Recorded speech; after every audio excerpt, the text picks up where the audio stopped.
Hello students, so today we are going to start Gardner's multiple intelligence theory. So in this theory, this is a multiple dimensions theory. इसको multiple dimensions theory इसलिए बोला जाता है क्योंकि ये पूरे dimensions को कवर कर रही है एक तरीके से. अभी हम आगे पढ़ेंगे कि 8 थ्योरीज हैं जो कि हार्वर्ड गार्डनर ने दी थी. तो ये थ्योरी दी हुई है multiple intelligence theory from Harvard Gardner. There are 8 theory जो थ्योरी इंडिपेंडेंट है ईच अदर, मतलब एक दूसरे पे डिपेंड नहीं करती हैं, सारी ही अलग थ्योरी हैं. Teacher can teach in multiple ways. इनका मानना था कि टीचर एक अलग अलग तरीके से पढ़ा सकता है, इसीलिए उन्होंने ये मल्टीपल थ्योरीज दी. मल्टीपल इंटेलिजेंस की जैसे कि ये बताती हैं कि अगर हो सकता है ये 8 के 8 इंटेलिजेंस एक बच्चे में हो सकता है, इनमें से कुछ एक बच्चे में हो, कुछ एक बच्चे में हो.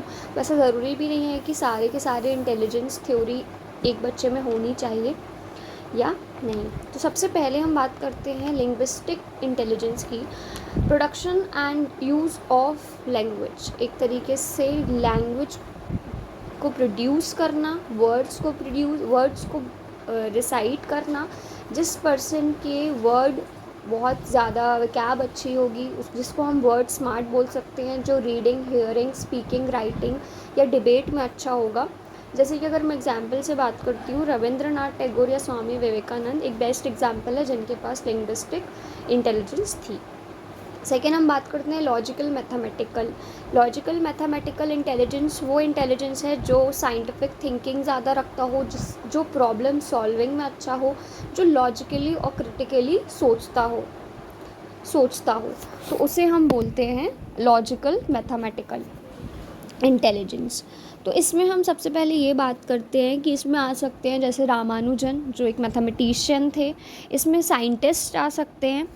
तो ये सारे लोग लॉजिकल मैथमेटिकल इंटेलिजेंस में आ सकते हैं. फिर थर्ड नंबर पे आता है स्पेशियल इंटेलिजेंस वो स्किल्स होती हैं जो विजुअल इमेज या पैटर्न को बनाती हैं, फॉर्म करती हैं. तो वो सारी स्किल्स जो होती हैं वो स्पेशियल इंटेलिजेंस में आती है. अगर मैं इसके एग्जांपल की बात करती हूँ तो सबसे पहले स्कल्प्टर, मतलब जो मूर्तिकार होते हैं, पेंटर, या फिर स्पेस से जुड़ी हुई, या सर्जन जो एक पैटर्न में काम करते हैं, विजुअल इमेज पे काम करते हैं, मूर्ति बनाने वाले, पेंट करने वाले, ये सारे स्पेशल इंटेलिजेंस पे आते हैं.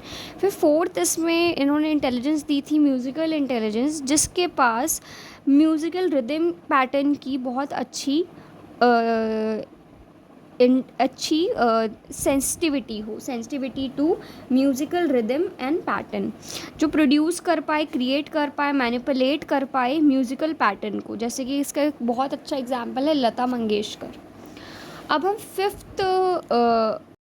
फिफ्थ इज़ बॉडीली काइनेस्थेटिक, जो अपनी पूरी बॉडी का पोर्शन ऑफ द बॉडी जिसमें फ्लेक्सिबिलिटी होती है, क्रिएटिविटी होती है, वो इसमें आते हैं. जैसे जो अपनी बॉडी का यूज़ करते हैं उसे हम बॉडीली काइनेस्थेटिक कहते हैं.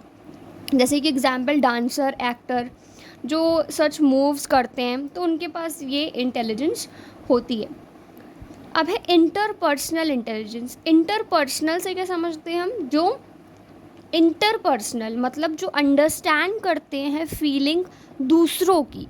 इंटर मीन्स दूसरों की फीलिंग्स को अंडरस्टैंड करते हैं, जैसे psychologist, counsellors, social worker and politician.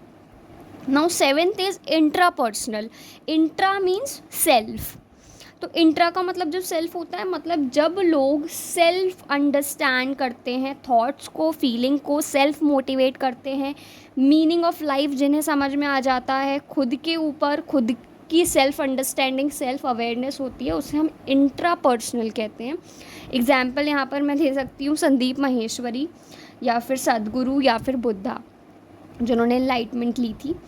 Now eighth is naturalistic intelligence. ये कैसी sensitivity to the feature of the natural world, जो हंटर होते हैं, फार्मर होते हैं, टूरिस्ट होते हैं, जो नेचर से कनेक्ट हैं, उनमें ये इंटेलिजेंस पाई जाती है. तो ये थी गार्डनर्स मल्टीपल इंटेलिजेंस थ्योरी, जिसमें उन्होंने बताया कि एक मल्टीपल डायमेंशन थ्योरी है, टीचर अलग अलग वे में पढ़ा सकता है. उन्होंने 8 थ्योरी दी जो इंडिपेंडेंट टू ईच अदर हैं. अब नेक्स्ट वीडियो में हम ये डिस्कस करेंगे growth and development. Okay, so thank you.